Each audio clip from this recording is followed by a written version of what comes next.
there's a strange moment that almost no one talks about. A moment where you finally get the opportunity you worked for, the role you prayed for, the recognition you thought would make you confident, and instead of feeling proud, your chest tightens. A quiet thought creeps in and whispers, "What if they find out I don't belong here?" Not because you cheated. Not because you lied. But because somewhere deep inside, you're convinced this success was a mistake. A fluke.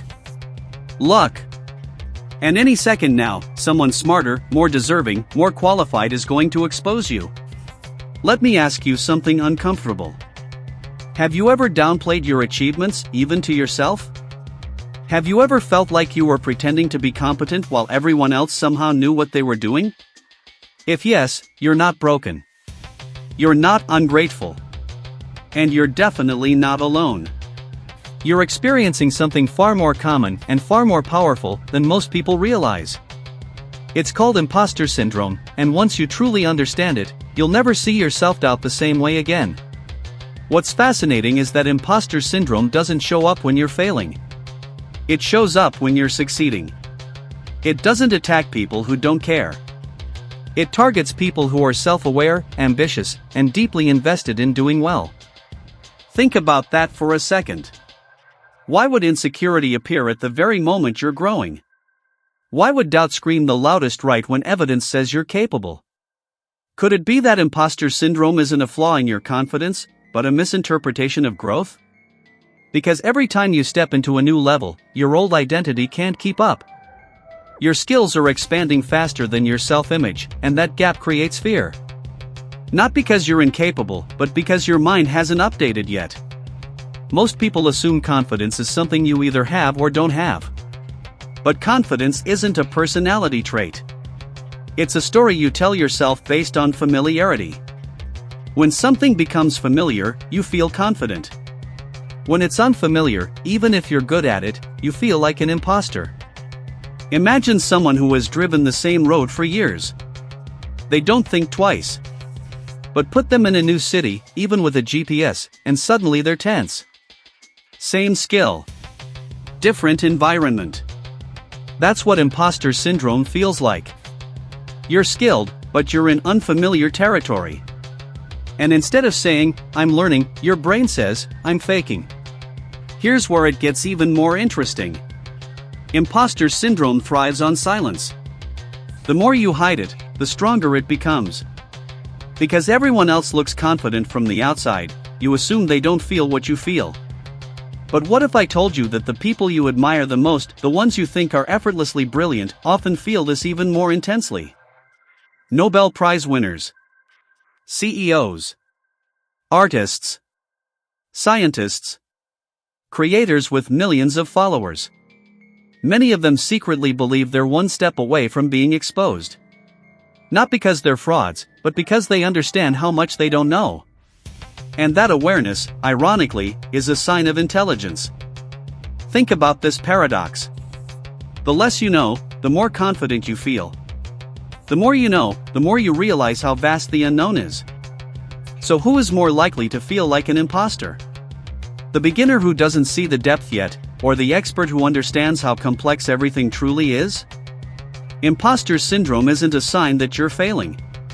It's often a sign that your standards are high and your awareness is sharp. But when that awareness turns inward without compassion, it becomes self-sabotage. Let's talk about the voice itself. That internal narrator that says, "You're not good enough, you just got lucky, don't speak up, you'll sound stupid." That voice feels personal, like it's telling the truth. But ask yourself this, where did it come from? Did you consciously choose it? Or was it shaped by comparison, expectations, past criticism, or a world that constantly rewards perfection? Because imposter syndrome doesn't exist in isolation. It's fueled by environments where mistakes are punished, where success is glamorized but the process is hidden, and where worth is measured by performance. When you grow up learning that approval is conditional, self-doubt becomes a survival strategy. And here's something rarely mentioned. Imposter syndrome is not just about feeling like you're not good enough. Sometimes, it's about feeling like you're not allowed to take up space. Like your presence needs to be justified. Like you must constantly prove your value. So you overwork. You overprepare. You say yes when you're exhausted. You chase perfection because rest feels undeserved. And from the outside, you look disciplined, driven, impressive. But inside, you're running from the fear that if you slow down, everything will collapse. Ask yourself honestly, are you working towards success, or are you working to avoid being found out? What makes this even more dangerous is how socially acceptable it is. People praise hustle. They reward burnout. They confuse exhaustion with dedication. So when imposter syndrome pushes you to do more, it looks like ambition. But there's a difference between healthy growth and fear-driven performance. One comes from curiosity and confidence. The other comes from anxiety and self-doubt. And if you don't pause to examine which one is driving you, you can spend years achieving things that never feel enough. Let's challenge one of the biggest lies imposter syndrome tells you, that confidence comes before action. In reality, confidence is a byproduct of action repeated over time. You don't feel ready, then act. You act, then slowly feel ready. Everyone you admire started before they felt prepared. The difference is not that they didn't feel like imposters, it's that they didn't let the feeling stop them. They moved forward while doubting themselves. And here's the secret no one tells you, feeling like an imposter and being capable can exist at the same time. There's also a strange comfort in imposter syndrome. As painful as it is, it gives you an excuse. If you believe you don't belong, then failure feels inevitable rather than personal. Success feels accidental rather than earned. But what happens if you let go of that story? What happens if you accept that you are allowed to be a beginner at a new level? That you're allowed to grow publicly? That you don't need to be flawless to be legitimate? That thought is terrifying, because it means you can no longer hide behind self-doubt. It means you have to own your progress. Here's a powerful reframe. Instead of asking, what if I'm not good enough, ask, what if I'm exactly where I'm supposed to be? Instead of saying, I don't belong here, try, I belong here because I'm learning. Growth always feels unstable before it feels normal. Think about muscle soreness after exercise. It's not a sign of injury, it's a sign of adaptation. Imposter syndrome is psychological soreness. It hurts because something is changing. And let's be honest. If you waited until you felt fully confident to take every opportunity, you would miss most of your life. Confidence doesn't arrive like a permission slip. It's built quietly, invisibly, through moments where you show up despite doubt. Every time you speak even when your voice shakes. Every time you submit the work even when you think it's not perfect. Every time you allow yourself to be seen before you feel ready. Those moments don't eliminate imposter syndrome overnight, but they weaken its grip. One of the most liberating realizations is this: no one has it all figured out. The difference is that some people have accepted uncertainty as part of the process, while others interpret uncertainty as failure. When you stop expecting certainty, self-doubt loses its power. Because you no longer see discomfort as evidence that you don't belong, you see it as evidence that you're expanding.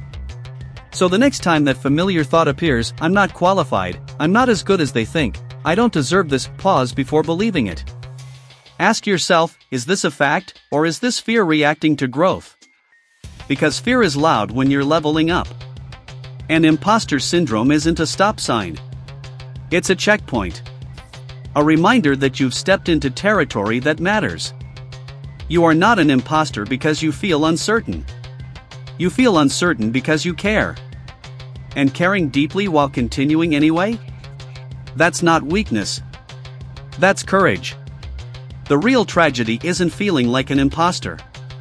The real tragedy is letting that feeling convince you to shrink, to stay silent, to play small in a world that already has enough people hiding their potential. So here's the quiet truth. You don't overcome imposter syndrome by proving yourself. You overcome it by allowing yourself to exist at your current level without apology. By understanding that growth feels awkward before it feels powerful. And by realizing that the voice telling you you're not enough is not a prophecy, it's just a sign that you're becoming someone new. And maybe, just maybe, the reason you feel like an imposter is because you're no longer who you used to be.